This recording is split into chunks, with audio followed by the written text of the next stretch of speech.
Well, hello, everyone. Welcome back. This is Perfectly Holistic. I am Pam Roussel, and I am so excited to visit with you guys tonight. And we have a really cool topic to share with you. And some of you may have heard about this before, but I suspect most of you have not. So I am super, super excited. Be sure to let us know if you are watching tonight. Drop us a comment over here in the comments. We are streaming on Facebook, YouTube, and Instagram.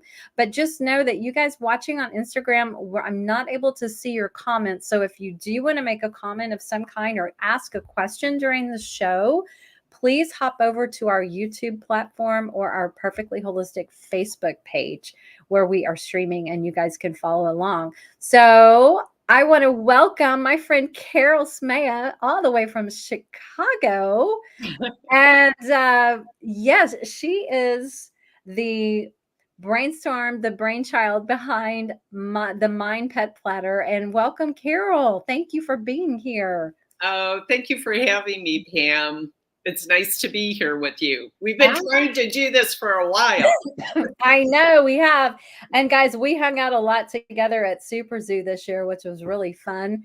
It's just it's so nice to connect with your people and your tribe and get to know each other. And it was just a lot of fun hanging out with you, Carol. So thank you for joining me on our show. And tell us a little bit about you and your origin story, because I find these fascinating. Oh, well, it's sort of interesting. I always had a curiosity of understanding why people do what they do, which led me to get a degree in psychology and sociology.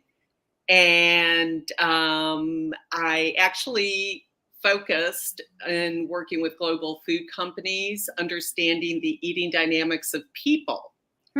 And so motivation, what makes people do what they do. And I had an interesting time I had a little dog, little Havanese named Pip. And one day I was feeding her chicken breasts, and my daughter said, "Mom, don't throw the scraps and juices away. Why don't you give it to Pip?"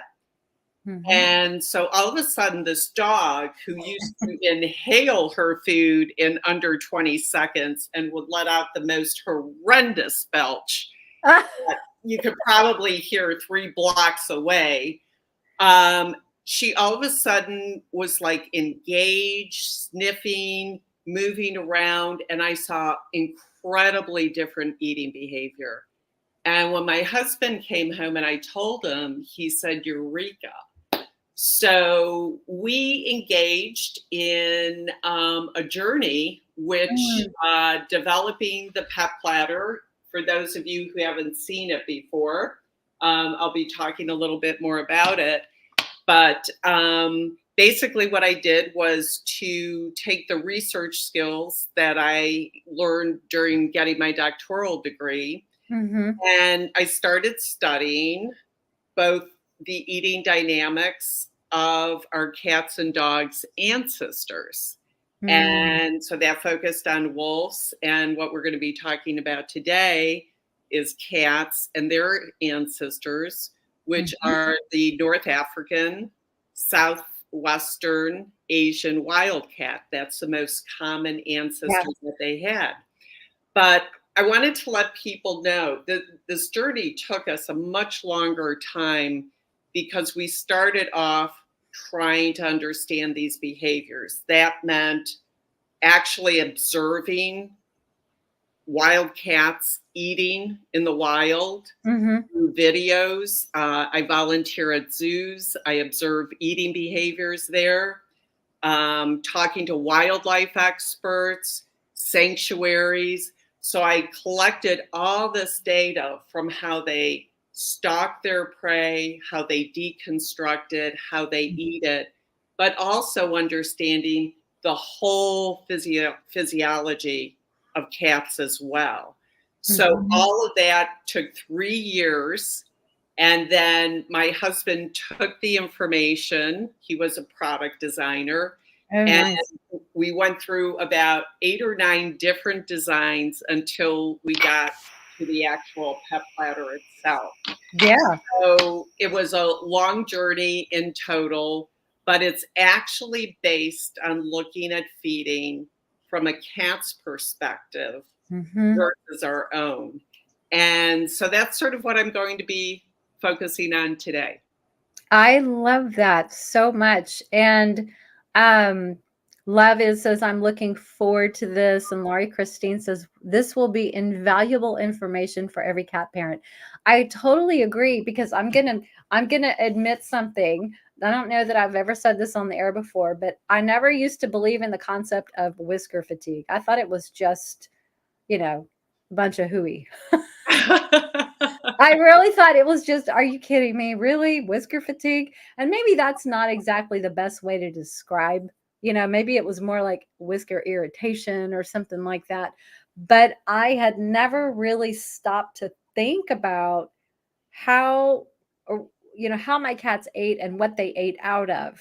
Because it was just either, a cat dish, which was, they're pretty shallow. They don't, and a lot of them don't have super high rims or whatever, but some do. And some bowls are smaller and have the high rims and all of that. But when I stopped to look at what they left in the bowl, they would eat out of the middle, right? And they would leave the food around the edge. And I'm like, and I'd go get the spoon and I would, pull it away from the sides and put it on the middle again. And so I guess, I guess there is something with this whole whisker thing. Isn't it amazing, though, by the way they were eating, they were communicating with you. They were trying. And so didn't get it for the longest time. Yeah, one of the things I always say to pet parents is one of the first things you should do is actually watch your pet eat from whatever you're serving their food from. Actually observe the whole process. They're going to be communicating to you throughout that. We just have to take the time to observe. Right. Because we're so busy, right? We've got cats sitting at the, sitting on the floor going, meow, meow. They're just like, hurry up. The service sucks here. I'm hungry. And we're just going as fast as we can, warming things up or whatever, and putting it down and like, okay. And then we just move on. Right. We don't stop and just like get the camera out and observe. And some people are really good at videoing their cats while they're eating, but that's not me. I have to admit, But yeah, we're just busy and we just move on to the next task and we just assume that they're going to eat and they're happy now. And, I guess that's not a very correct assumption. Right. Well, another thing, given the fact that I have studied both wolves and wild cats and dogs and cats, the one thing I do realize is the research on cats, there needs to be more done. Cats are not getting the attention that they deserve. And one of the things I like to focus on is that I consider them the true wild child. Okay. And one of the reasons for that is their genome. And there was an amazing study that was done by, I forgot the name, Wesley Warren at the University of Washington in St. Louis. And he basically took DNA samples from actual wild cats and then a variety of domestic cats. And what he found is there was virtually no difference. In fact, the genome is more similar between cats and wild cats than between dogs and wolves. Wow. Their form and behavior are pretty much identical, which is really, really amazing. And the only core difference that we really see is in their coats and their coloring and the types of markings they have. Yeah. Which are basically symbolic of the areas that they come from for camouflage. Right. That is really the only difference. And so then I tell people, we have to realize there's only about 70 breeds of cats, but over 320 breeds of dogs, which come in all sizes, shapes, and forms. So there's something really intriguing almost about this purity of cats. Yeah. that deserve special attention. So I just like to focus on that because they are wonderful creatures to watch. They are. They're pretty amazing. And the fact that they have just really held to their genealogy so well and their biology after, thousands of years, they're still so similar to how they were thousands of years ago. Yeah. That is pretty mind-blowing when you think about it. Yeah. So the other thing, and I'm sure everybody knows this as well, that they're basically solitary hunters, which makes them unique from a lot of the other herd and pack groups. And so they're very much capable of surviving in the wild on their own. And there's many, many stories of you can take a domestic cat, it'll turn into a feral cat. So our ability to domesticate them only goes so far. But the other interesting thing is that house cats kill 2 in 10 more animals than comparable predators, which shows it's more of an instinctive drive in them, and they're going to continue to do that. So I find them to be fascinating creatures. In fact, there's another study that was done where the cat had the opportunity to eat from a bowl, one of their favorite foods, or to jump down 3 feet and go across to get a live mouse. So you'd think that the cat with the food right in front of them, that they would just continue to eat. Quite the contrary, once they heard the mouse, they stopped eating, went to kill the mouse, dragged it back, put it in the bowl, and then continued eating. That instinct is very, very deeply wired. It is. They're opportunistic eaters. Whenever there's a chance to kill something for food, they're going to go ahead and do it. But it shows you the instinctive nature of it. It just, it's automatic. It's within their DNA. Yep. That's how they're wired. Yep. So, what I thought I'd do, I'm taking just a little bit different of an approach because everybody pretty much uses the bowl. Pam, are you using a pet platter? I use a pet platter every day. Like if you guys are following my posts on social media, if I'm posting anything about feeding, it's on pet platters. Yeah, absolutely. So what I'm going to do is just to focus on some of the reasons why looking at the bowl is basically counterproductive to healthy eating for our cats.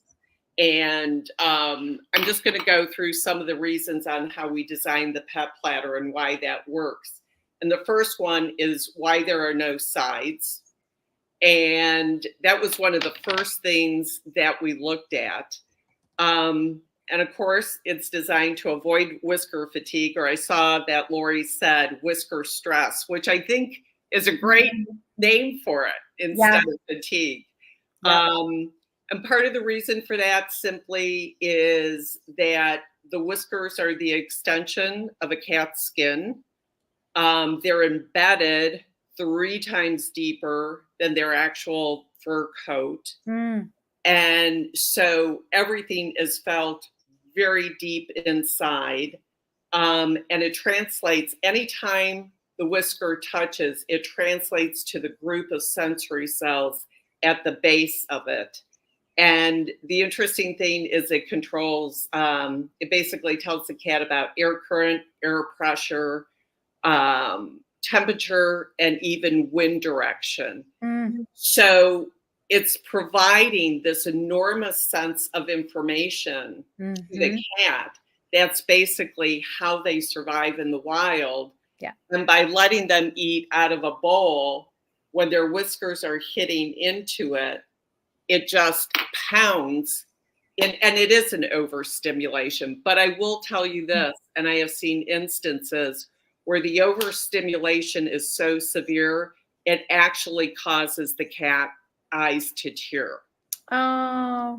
And I think a part of that is because it's so linked, it's so embedded in them that it's like pounding in internally in their bodies, and it creates that, right? I think I'm going to call it whisker stress from now on. Yeah. Yeah. I like that. I think we'll have to give her credit for that.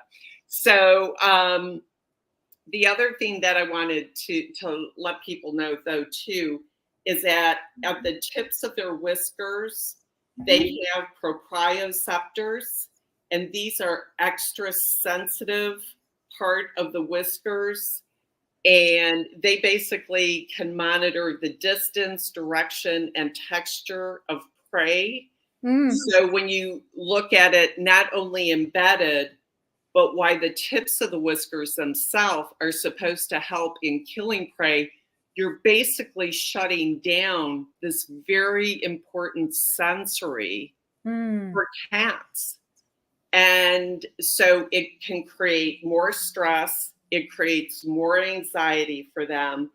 And what does that do? It creates a real problem at feeding. Yeah. They'll either walk away, they'll dump food out of their bowl, and sometimes the pain can become so severe, they just won't eat at all. Wow. So that's interesting that they take in so much information proprioceptively. Yep. You know, that's really cool. I mean, we kind of maybe superficially we know that, but we don't really know it, if that makes sense, you know? Yeah. Because that's why we don't trim. We never cut their whiskers. You don't trim a cat's whiskers. You don't touch their, you can touch them, but don't. Oh, I wish you could see Skylar's whiskers. She has really cute whiskers. Hello, sweetie.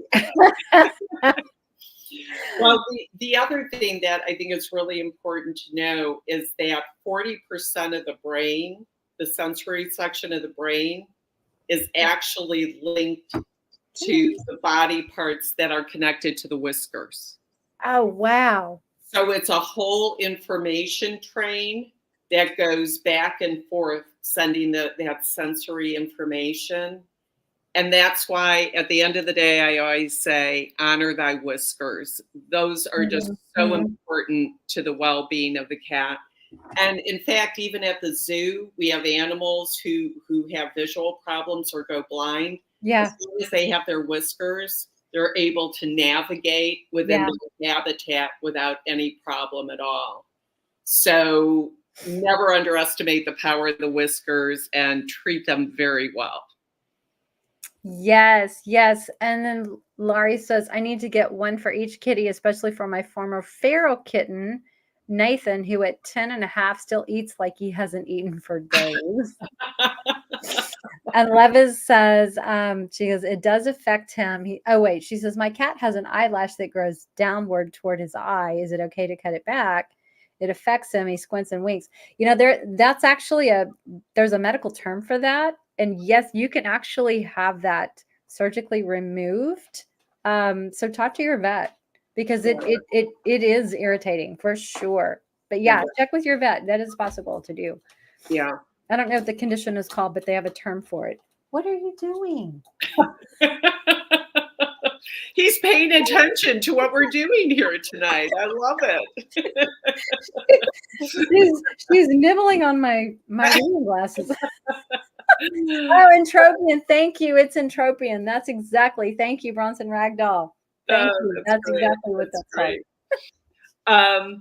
Okay, so another aspect of the pet platter, why does it lay flat? And as you know, there's so many different types of bowls and contraptions out there.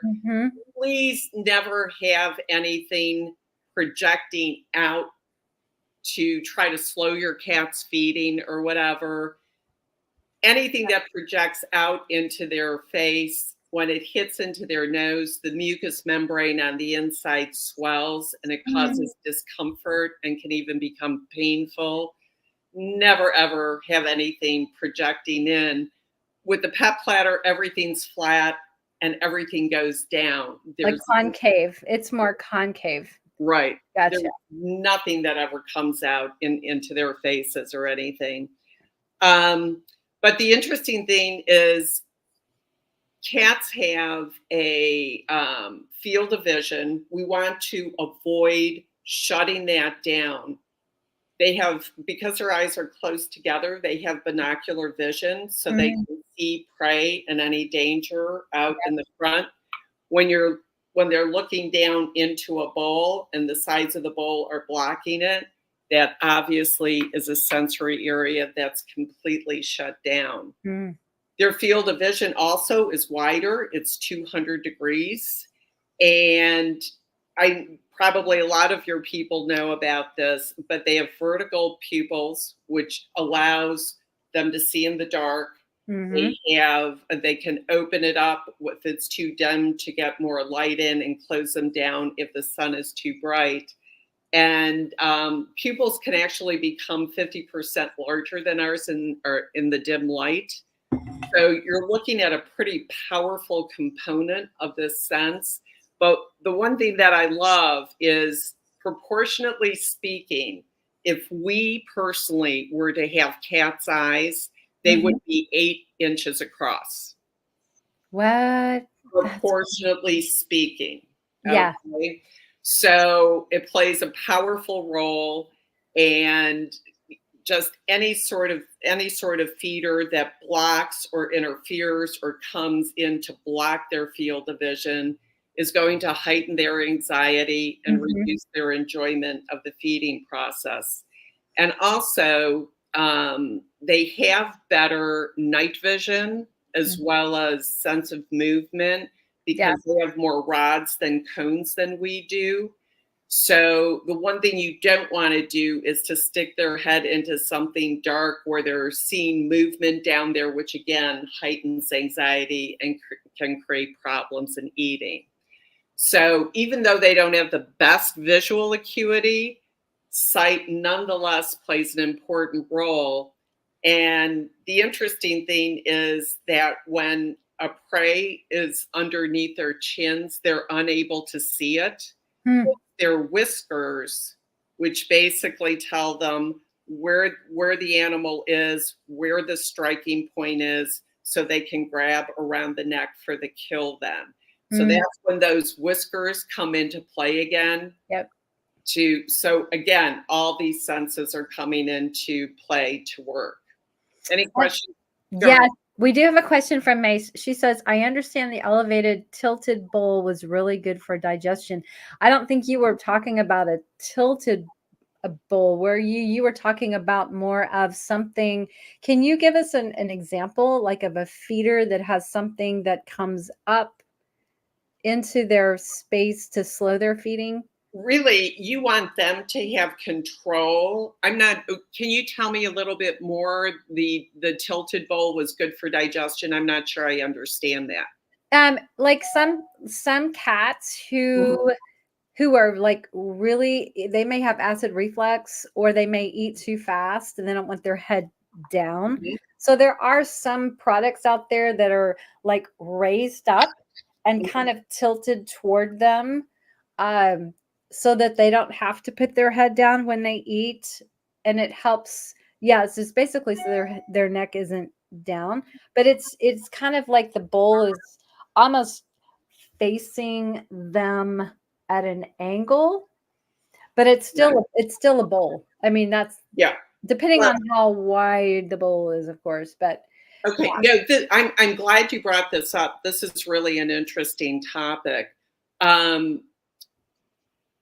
I actually, in the dog world, there is a study. A lot of dog owners feel that feeding from a raised feeder is better. And there was a major study done by Purdue University, which actually showed raising the feeder up actually increased the probability of bloat. Oh, wow. Now, so let's talk about this, because I love this topic. In the wild, out of all the videos, out of all the wild cats I've seen deconstruct carcasses, okay, I've never seen any of them elevate their food before eating. Yeah, that's true. That's number one. They usually eat in a concave position over the animal to entrail the contents, okay? I understand that some cats can eat too fast, but the idea behind the pep platter is that it resembles the carcass, and with the food spread out and food being in the divots and in the ridge, actually naturally slows eating down Mm-hmm. without anything artificial coming into play. Yeah. So they're basically picking up the food, licking up the food. Yeah. So it's a natural way to slow them down. So, and another thing about the bowl is that when there are sides that the cat or dog can push the food up against, it acts as a backward conveyor where they take their lower jaw, push the food against the side, and then it goes backwards into their mouth, which is part of the reason I think why elevated feeding causes bloat among dogs, because when you raise it, it's easier for them to use their lower jaw and shovel more food in. And probably get some more air at the same time, right? And exactly. Yeah. And more air comes in as well. Yeah. So I want to be upfront. I haven't seen this tilted bowl at all, but I think what the pep platter tries to do is to replicate nature's feeding, Yeah. the way an animal would eat in the wild, and that's why it's flat and it allows them to pick up. Yeah. Rather than scoop like that. Yeah. Did I answer Lori's question? Let us know. I think it's Mace's question. Mace. Yeah, let us know if that answers your question. Lori says, I don't like the slow feeder that Nathan eats from, as it's hard to clean and Nathan can't eat all the food because of the design. Yeah, and I think that's because like cats they don't have super long tongues. Dogs, I think, have longer tongues. You probably know more about that than me. So if we're putting their food or their treats or something in something that's really deep, they're not going to be able to get it, and it would bother their whiskers. Absolutely. Right. So, well, yeah. And another very important thing is we designed the pep platter to fit the tongue of the animal. Why is that important? There are lick-type mats out there that have a maze-like feature with corners and curves, which make it more difficult for the animal to get. I just want to caution people about that, because your cat is smelling the food. They have a very powerful nose with over 200 million sense sites, but their tongue isn't fitting in. They can't get to the food. And this can lead to obsessive compulsive licking, which can start to create behavioral disorders. So while we're, and this is looking at slowing feeding from a manufacturing design, from a cat's design, okay? Yeah. From a cat's perspective, cats need to be able to get their tongue to get to that food. If they're not going to get to it, they're going to get very frustrated. So anytime you buy a feeder, always make sure these scoops here and these ridges, it's possible to get every scoop of food. We actually did testing on over 500 dogs and cats to make sure that they could get to it, because otherwise we're defeating the purpose of creating an enjoyable meal for them. Right. And I will say, some of those licky mats are super hard to clean.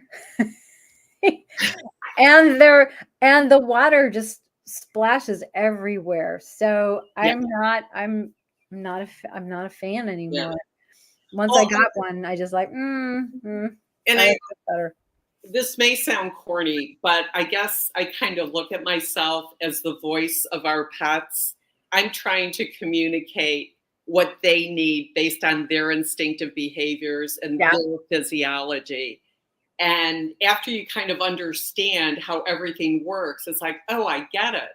I mean, we're driven by convenience in our society. Let's face it. 100%. Yeah. So I'm here help our cats get a better mealtime. Yeah, I love that. Okay, keep going. Okay, so another reason why we have it lying flat is to avoid obstructing sound. And sound plays such a critical role, sensory role for cats. They have 32 muscles in each of their ears that can rotate 180 degrees, almost like a satellite dish. And they have the widest range of hearing of any mammal. It's a pure 8 octaves, which is pretty amazing. Yep. And they actually hear 2 octaves higher than humans do, which is, again, is designed so they can hear animals and help identify prey in the wild. Everything is related back to Mother Nature. So the one thing we don't want to do is have them sticking their head deep into a hole where the vibration and noise from the bowl is echoing back into their ears, because it's just going to create more confusion about what's going on and can actually get them to repel a meal. Nice. Yeah. So you always want to make sure that their ears are able to rotate, collect all the data around them. So here's another thing. One of the worst places we can feed our pet is in the corner of a kitchen. Why? We're shutting down all of their sensory circuit. They can't see, their peripheral vision is shut down. They hear all this noise in the background that we can't hear because they can hear at much higher levels of frequency. So they're hearing all this noise, and it's like, what's going on? Pull the feeder away from the corner, away from a wall. Let them position their body in the most protective way they can, and they'll be much happier when they eat. Interesting. You have to celebrate their sensory circuit, basically, and allow them to really let Mother Nature do its thing. But if we allow them to hear everything and we're addressing those issues, they're going to be fine. They're going to enjoy their meal a lot more. Yep. The one example that I just love talking about was a man who had moved into a new house with his cat. There had been construction work, and they put in a new air conditioning in the attic, I think it was. And he's getting ready to go out, and all of a sudden his cat starts going nuts, circling, meowing, running back and forth from the hallway in. And he just thought it was because it was new house or whatever. Finally, it got to a point where the meowing, the cat just wouldn't stop. So he goes over to where the cat is taking him, and he puts his hand on the wall, and there was a fire in that room. The crackling noise from the fire, which he couldn't hear at that frequency level, the cat heard. Oh, wow. Actually directed him and saved his life. So that's how sensitive their hearing is. It's 5 times better than ours. And when they're meowing at you, they're doing it for a reason, basically. Wow. So I guess that whole incident happened like within minutes. It wasn't over. No, I mean, literally within a few minutes. Yeah. Wow. So saved his life. And, but just, again, pay attention to what our cats are constantly communicating to us. We just have to pay attention to what they're saying. Yes. So why is the feeding area broad like this? And I like to compare bowl feeding to fast food eating. Okay. Yeah. When we sit down to eat out of a fast food container, we eat it in seconds flat, and 10 minutes later, we're looking for more food. There's just no satisfaction in doing it. And part of the reason is when we sit down to a plate, we're looking at our food, we're smelling it, we're taking tastes, it's more enjoyable. The pet platter is giving that carcass-like plate back to our cats.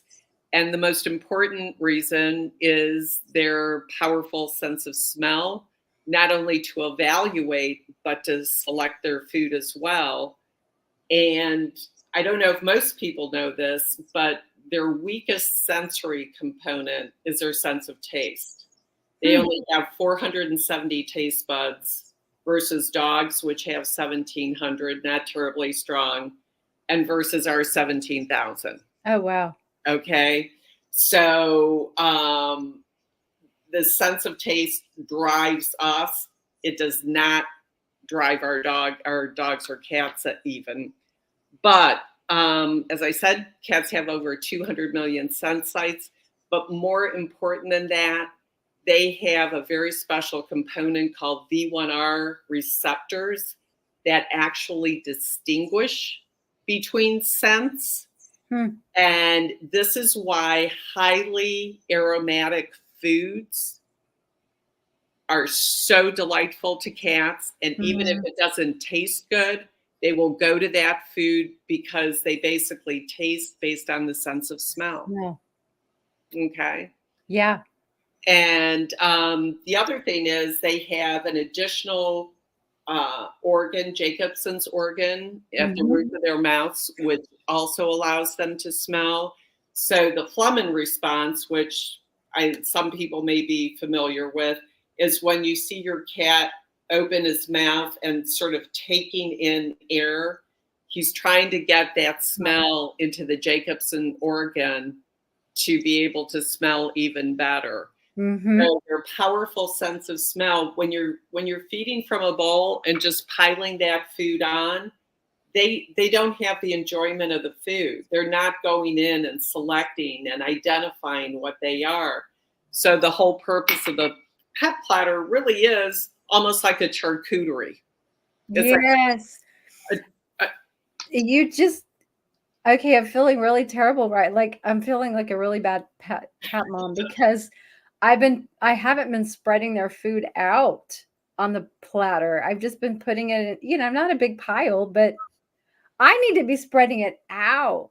Yes.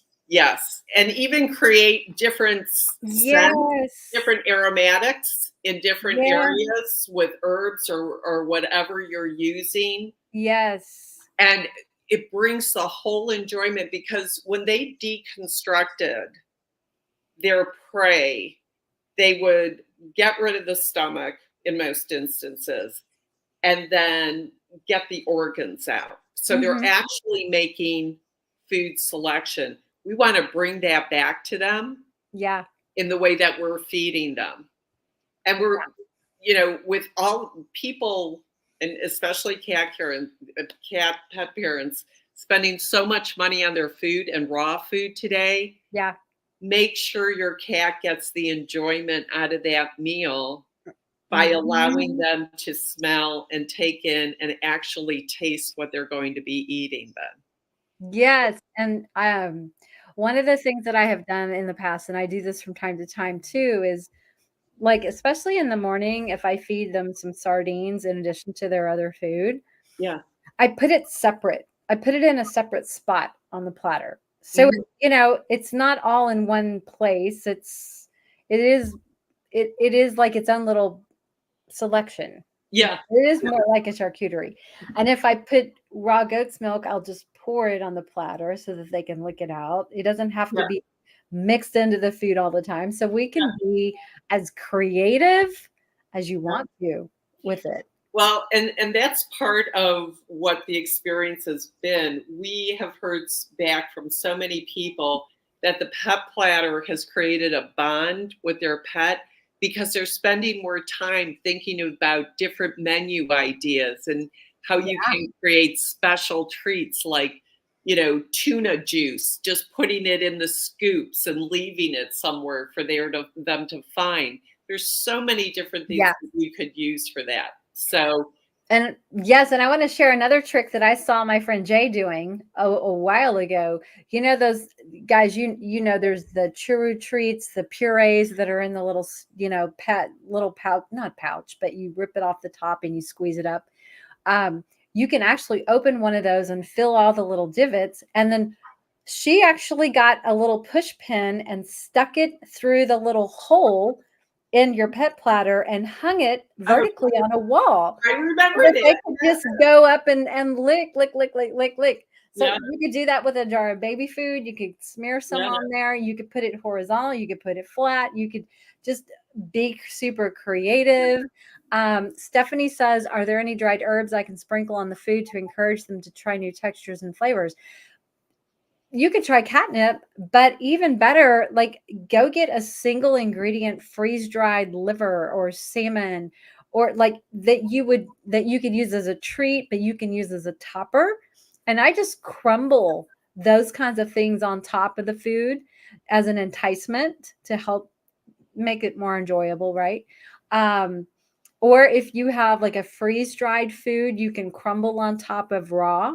You can be as creative as you want to, but use their favorite treat, and either crumble it as a topper, and put it on its own little special area of the board. I mean, it's just, I don't think that, the sky's the limit, right, Carol? It is.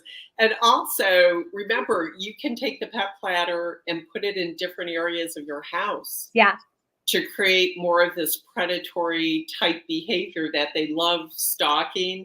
I've had some cat parents send in videos where their cats are on the top shelf of a bookcase, and the pet platter is down over there, and they leap and go pouncing near it, and then they'll take something and then run away. So it's very engaging. Uh-huh. You can create different eating scenarios for them, but it's bringing back the enjoyment of eating too. You just inspired me once more. I'm loving this so much. Are you guys enjoying all these tips? Instead of feeding them in their regular places, I'm just going to go move their platter somewhere else. Yep. And have them go hunt for it. Yep. Yep. They'll find it. Oh, they will. They'll smell it. They will. I love that. Oh, goodness. Ginger says, I buy frozen raw and give the varieties separated so they can pick and choose. And my Bingle he'll pick up pieces and walks away with it to make sure the other two don't get it. And Ginger says, I toss raw dehydrated under paper and carpets and hidden in their cat trees so they go hunt for it. I love that. So yeah, that's great. The sky's the limit. It's just up. Be creative, use your imagination as much as you can. Yeah. Well, another thing that I wanted to let everybody know is that the pet platter comes in 3 colors: teal, red, and goldenrod. And there's a reason why these colors were chosen specifically. They have a different color spectrum than we do, and they're able to see blues and yellows. Reds come across more of a brown or tannish color. But if you have more than one cat, when you first get the pet platter, make sure you feed the same cat with the same color for a day or 2. They'll adopt that color as their personal feeding territory, and they'll respect the color of the other cat's platter, which eliminates food stealing and other diabolical activities. Wow. Okay. That is so interesting. Yeah. Yeah. Is it also because they see those colors better than other colors in their spectrum? Yes. Yes. Yes. So if that, which is sort of interesting, because when you think about the toys that are made, they can't see the color at all, which is why they get lost. If it's a distance away, it's like, I can't see it. If it's moving, they can. Yeah. Knowing the color spectrum that your cat can see becomes important to how you interact with them. So interesting. Very much so. Yes, that's cool. So then another thing is why in this shape. And the one thing that we've done for the pet platter is to make sure that the shape is done in such a way that the pet feels control over it. When you have a bowl, there's no way the cat can protect it. It's small. he can turn, but somebody can come up from behind. It's very difficult for them to position themselves in a way where they can protect it. So with the pet platter, you're going to see them perch either at the side or near one of these corners. And the great thing about it is they have complete visual field. They can hear absolutely everything going on around them. They can sniff the food around them, so they're enjoying their meal. However, if that predator or some threat comes in, they are able to literally leap up to 9 feet, 9 times their body length, to get away from any threatening situation. So with a bowl, there's not time to react. With the pet platter, there is. So it really just calms them down and allows them to enjoy their meal. Nice. A lot of fast eating is related to what you're feeding your pet from. So again, take a look at how they're eating, what's going on, and you'll find a great difference. The shape absolutely matters. Okay. That is so interesting. The other thing that I wanted to say, and we sometimes forget, is they are also prey. They're predators, but they're also prey. That is ingrained in them instinctively. So you have to keep that in mind to reduce that anxiety by allowing all of their sensory information to be processed. That's the only way you're really going to allow them to have a pleasant meal time. Otherwise, they're always going to be on high alert because there's too much going on or their senses are blocked. Okay. Then let's get into the scoops. People look at it and go, why the heck did you put those scoops in there? Right. Very important reason. Licking is a big part of the instinctive eating behavior of cats. And even among lions, when they're deconstructing and trailing, they lick to get the different pieces out of the carcass. Licking is a natural component of that. So we wanted to create something that would be easy for them to lick. Their tongues fit into this. But the important point is licking releases positive endorphins in their brain, which is rewarding and relaxing. So by allowing them to lick, which they naturally do anyway, you're creating a calm and rewarding meal experience for your pet. That's the purpose behind the scoops. And he's even telling you that. I want more scoops.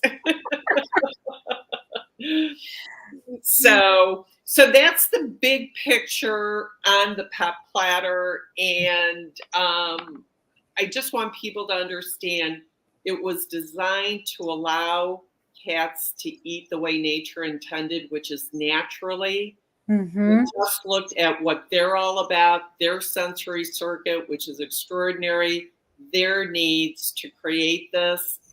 And I think we just need to appreciate who they are more and to pay attention to this sensory circuit. But all of this is just basically based on the science of feeding. And that's one of the things that I've tried to help promote. Let's look at the science of who our cats are and how can we develop a feeding vehicle that's going to meet their needs and to create a better mealtime, because they spent 90% of their time hunting, So let's give them back some of that instinctive joy. Yes. One of the questions that I have had, or people have had in the past, is what is the material made out of? It is a cellulose-based material that is virgin, 100% USA, manufacturing in Wisconsin. And we had independent testing third-party testing to basically prove that it is non-toxic. And it is BPA free, and also we use sustainable forestry. So for every pine tree that's cut down, 5 new ones are hand planted 5 feet apart. So the whole notion is more of this natural sort of orientation, and it's a warmer material too. Mm-hmm. No, that's super, super important. And I think that I know it's super hard. Like you Yes. can cut on it, you're not going to create, Yes. you know, in knife indentions or, cuts or anything like that. This material is very, very durable. Well, we recommend never use a serrated knife on it. Yeah. I mean, serrated knives can cut into literally anything. I've had some people call and say, "You said it was knife safe," and it's like, well, except for serrated knives and, Yeah. If you have one of those yeah. chef's like What do you hatchet. call them? The chef knives? It's just I don't know if it's they look like a hatchet to me. It's just like yeah. You wouldn't want to cut on it, but Oh, it's pretty God. and the platter itself is pretty heavy. It So is it's not heavy. going to be moving around while they're trying to eat. It really is designed to have that weight, and it's also dishwasher safe, which we felt is very important. We knew that raw feeders especially can sometimes be concerned about that. And but that cellulose fiber definitely is a warmer feature than something like stainless steel. Mm-hmm. And raw food actually defrosts much faster on it because of that, because it's a warmer material. That's nice. Okay, so that's another thing. And so that's it. But thank you so much. I really appreciate everybody tuning in tonight. And if you have any other questions, drop them in the comments if you guys have questions. We're happy to go over those. We do have a special treat for you guys, those who are watching this live stream, or if you're watching the replay. We have a special discount code, and you can enjoy 10% off your pet platter purchase between now and October the 20th. After that, it will go to 5%, so you can save an additional 5%. It's worth it. It's so worth it. I love my pet platters. Do you have anything special coming up in production, Carol? Oh, well, boy, that was really subtle, Pam. I love it. We are working on, if you go to the website, you will see a fish platter there. We do not have that available yet. Our cat parents are using the small bone platter, which is the one that I've been holding up. But we hope to be coming out with that, and Pam will be one of the first people to know when we do. I will let you guys know. The cat platters are here. That's going to be fun because I need another one. I do. Levis says, what are the dimensions of the platter? You have 2 sizes, actually. So for cats, what's the small size dimension? The small one is best for the cats unless you have an incredibly large cat. These are basically about 13 by 9. Okay.